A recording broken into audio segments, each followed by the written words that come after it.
Iran Israel সংঘাতে আবার উত্তপ্ত মধ্যপ্রাচ্য। শঙ্কা দেখা দিয়েছে এই সংঘাত গোটা মধ্যপ্রাচ্যে ছড়িয়ে যাওয়ার ফলে টালমাটাল জ্বালানি তেলের বিশ্ববাজার। উত্তেজনা আরও বাড়লে এবছর অপরিশোধিত তেলের দাম ব্যারেল প্রতি আবারও $100 ঘর ছাড়িয়ে যেতে পারে আশঙ্কা বিশ্লেষকদের।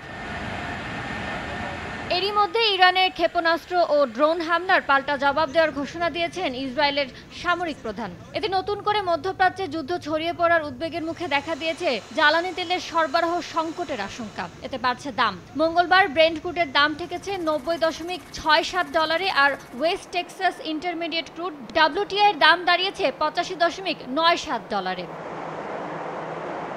জ্বালানি তেলের বিশ্ববাজার পুরোটাই ইসরায়েলের প্রতিক্রিয়ার উপর নির্ভর করবে বলে মনে করেন খাত সংশ্লিষ্টরা। ইসরায়েল যদি এক্ষেত্রে সংযত প্রতিক্রিয়া জানায়, সেক্ষেত্রে আগামী কয়েক সপ্তাহে জ্বালানি তেলের দাম $10 পর্যন্ত কমতে পারে। আর যদি ইসরায়েল পাল্টা কঠোর জবাবের দিকে অগ্রসর হয় এবং মধ্যপ্রাচ্যের সংঘাত বাড়ে, তাহলে অপরিশোধিত তেলের দাম ব্যারেল প্রতি $100 উপর উঠে যাবে বলে জানান অর্থনীতিবিদরা। এর আগে 2022 সালে ইউক্রেনে রাশিয়ার সামরিক অভিযানের পর অপরিশোধিত জ্বালানি তেলের দাম রেকর্ড পরিমাণে বৃদ্ধি পেয়েছিল।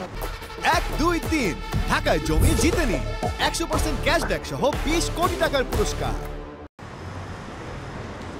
বিশ্বের শীর্ষ তেল উৎপাদনকারীদের জোট ওপেকের চতুর্থ বৃহত্তম তেল উৎপাদক ইরান দৈনিক 3 মিলিয়ন ব্যারেল অপরিশোধিত তেল উৎপাদন করে। ইরানের পাশে অবস্থিত বিশ্বের অন্যতম ব্যস্ত ও গুরুত্বপূর্ণ নৌরুট হরমুজ প্রণালী দিয়ে বিশ্বের 20% অপরিশোধিত তেল সরবরাহ হয়। এর মাধ্যমে মধ্যপ্রাচ্য থেকে তেল যায় এশিয়া, ইউরোপ, উত্তর আমেরিকা সহ বিভিন্ন অঞ্চলে। তাই শঙ্কা সরবরাহ সংকটের।